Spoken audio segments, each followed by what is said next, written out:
So let's stay on this topic for a second and talk about your individual approaches to drafting quarterbacks. I drafted not too long ago, and I saw Patrick Mahomes go in the 4th round.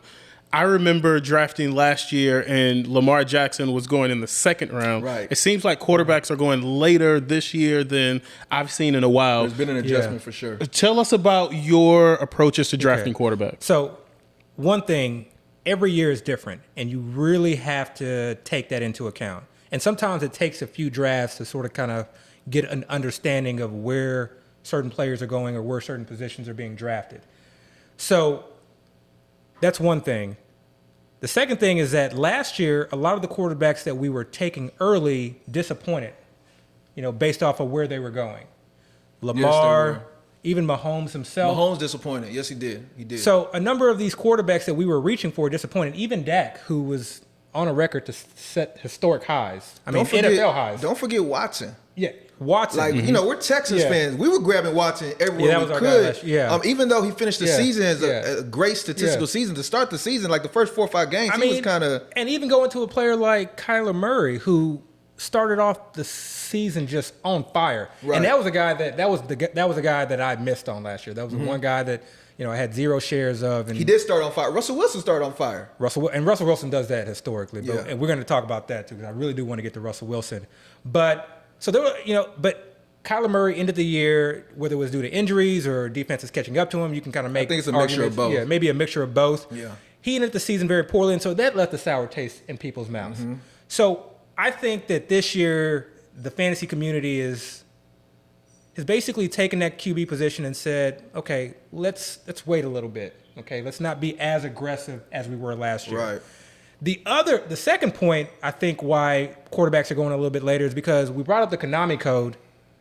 In previous years, we were limited in terms of who we thought fit that category. Right. Now I think that tier in that category of the Konami Code quarterbacks, it's a lot wider. Mm-hmm. So my general approach is I don't need the first player in that tier. I'll probably have 0% of Mahomes. Since I'm not drafting Mahomes this season. And I think personally that offense is one to me that if they stay healthy, they can produce as they've done in the past. Right. But they're one injury away to having a lot of issues, whether it's Kelsey, Tyreek Hill, CEH, or one of their offensive linemen. So fragile teams like that really worry me. And look no further than places like, obviously Cowboys was an extreme example, but we have plenty of examples where one player goes down and it really makes an impact on the offense. So, that next level of fantasy is looking at depth. For the Cowboys, they look great right now, but their O-line depth is shaky at best. They lose an O-lineman, then we may be right in the back, maybe not as bad, but in a similar situation where we were last year where we're concerned about that offensive line. So for me, I'm waiting towards the end of that tier. And that has basically been Dak. Mm-hmm. And I think we should kind of go back and forth about Dak because I think we're in the same spot, but I want to offer the audience and the listeners 2 opposing views on this. Okay. So I'm going to take the pro view if you're okay with that. That's fine. Okay. Because I think right now we're kind of maybe a little bit mixed on the negative view. I think we're more agreeing, in agreement on that. So Dak, was the overall QB1. I think we all know that before he got hurt. Putting up 400, 500 passing yard games, multiple TDs, passing, rushing, etc. He was exactly what we wanted. Mm-hmm. And I think a lot of the fantasy community, rightfully so, were very high on him before the season started. Obviously, the injury happened, and I don't think any of us are concerned about the injury. He had an ankle injury that required surgery. He's healed from that. He's at OTAs, full strength, by all accounts, based off of, whether you talk to orthos, PTs, Dak himself, 100% not even thinking about the injury. So the injury is not even in play here. I saw a quote today that he was saying, like, he knew he was right when on Cinco de Mayo, I guess he got out and, got a little twisted a little bit. And, he was on the dance floor. He was like, okay, I'm good now. So, so he feels like he's right. So there's one thing that we all, I think, really like in fantasy football or gravitate towards, and that's continuity and consistency. And we have that with the Dallas Cowboys. Same head coach, same OC. It's now his 3rd year. Who's the OC there again right now? Is it Kellen? It's not Kellen Moore. Yeah, Kellen Moore. Yeah, they kept him on staff. Same O-line, actually in a healthier O-line. Lost a lot of bodies off that O-line. Yeah, they got a lot of guys back this season. Zeke is back. Tony Pollard's back. Amari Cooper's back. He's coming back from an ankle injury, but I think he'll be more than fine before the year starts. Blake Jarwin is back. Blake Jarwin's back. Week one, we had Dalton Schultz, who showed out last year. Mm-hmm. Obviously, Gallup, and then CeeDee Lamb entering his second year. Right.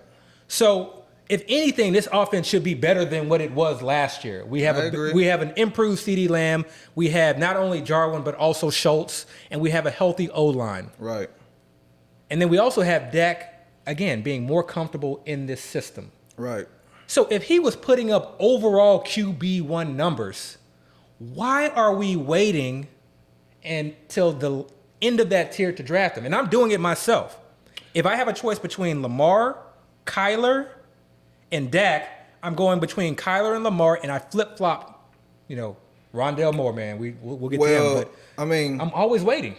I mean, I don't know how everybody else, as far as the consensus, is viewing Dak at the moment, but I just can't shake the fact that the majority of his production, or those high ceiling games, were against, were in games where the team was losing and trying to come back. Mm-hmm. I literally just can't shake that because, and I looked at it again. It was Atlanta, Seattle, and Cleveland. It was that. Remember Cleveland, that game Odell Beckham took one to the house. I think it was a reverse or something like that. Right. Atlanta, they literally were supposed to lose that game until that onside kick. I don't even know. I don't watch many Cowboys. I'm a Texans fan, but I saw the highlights and something was going on with that onside kick where Cowboys got lucky.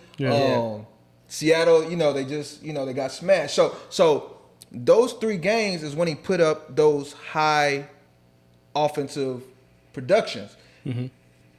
If the Cowboys don't have those type of games, and I said this last week, I don't know if Dak produces the way he produces. And that's really the only thing that gives me a little bit of pause. Because similar to the Titans, I feel like if the Cowboys are winning a game and they're dominating it, even if they're not dominating, just say they're winning the game and it's the fourth quarter.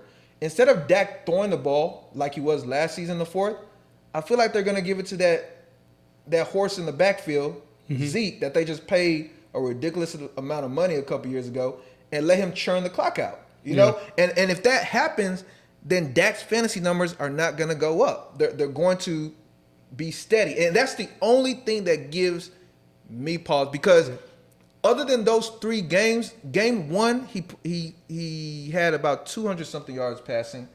Game 5, you can kind of throw game 5 out the window because that's when he got hurt. Correct. At the time, he had like 100 something yards passing. But again, we can ignore that because he got hurt that game. But he might have got hurt near the end of the game. I don't recall. But I'm just not sure if they don't have those type of situations, Dak produced. So, and that's the only reason why I'm a little bit paused on Dak. I think whether we have realized it or not, I think drafters currently somehow have it set in their mind that they expect some regression, whether they're aware of it or not. Right. Because he's being drafted at the end of that tier. Right. They spent a lot of draft picks. You're right about that. They spent a lot of draft picks on the defensive end. So we got to assume that I just can't assume that their defense could be any worse than it was last year. Can't possibly be as bad. I mean, it's possible, but we got to assume that their defense takes at least another They've added step. a lot of good pieces, but they're also very young. Yeah. So. And they had good pieces last year. I mean, their DBs were very young and inexperienced, but they actually had, individually, they had decent pieces, particularly on that D-line. I think their issue was more of a scheme. Yeah. I think it was more scheme. So we'll see if that changes, but I think regression, improving defense, can Dak put up those type of numbers? Who knows? But he honestly may be a steal. So that kind of gets us to like the overall arching question. What are we doing with QBs? My ideal draft is one where I wait on 2 positions. Well, 4. We'll exclude kicker and defense, but I'm waiting on 2 positions: quarterback and tight end. And this includes in a tight end premium league. Ideally, I find that late round quarterback that is the sleeper, the Konami Code, and we have a few guys that I think we both maybe agree on and some that we don't. Right. But ideally, I'm drafting in the first 6 rounds players that I feel will provide me consistency from week to week. Mm-hmm. Players that have not only a high floor, but also potentially a high ceiling.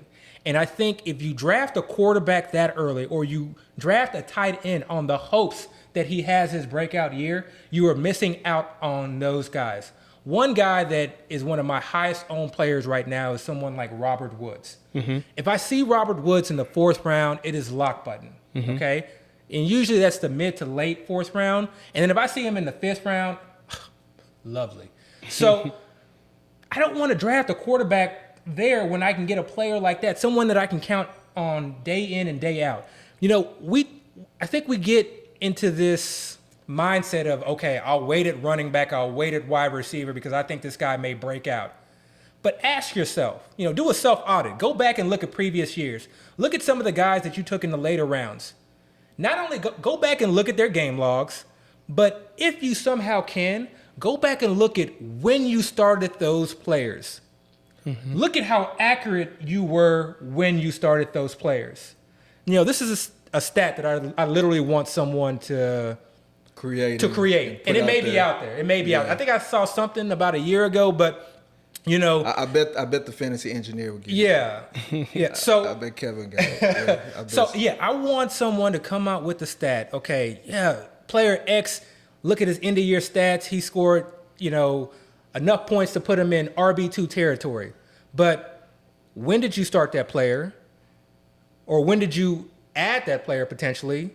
When did you feel comfortable starting said player? Mm-hmm. Did you wait till 2 games when he put up, you know, RB1, RB2 points, and then decide to start him that 3rd week only to, you know, what eventually happens is he has his dud game. Mm-hmm. Then you sit him on the bench. Then that following week he does well. So you really got to sort of kind of play the season out in your head. And so when I'm drafting, I want to start my draft with guys I can say, okay, week 1, you're in my lineup no matter what. Even if you have a bad game, I feel confident based on your track record, based on your situation, that you're going to provide me a safe floor and potentially a high ceiling.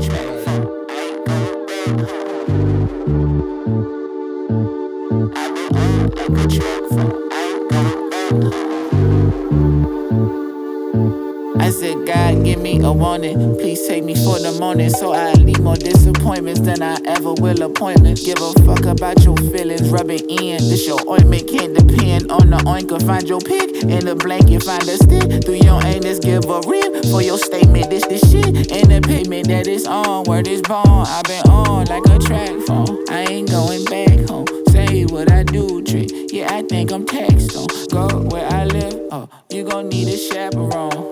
Not online, gentrifying, got the black on. They put them pills up in your city, cause the crack gone. And yo, I still ain't got no backbone. I've been on like a track phone. I ain't going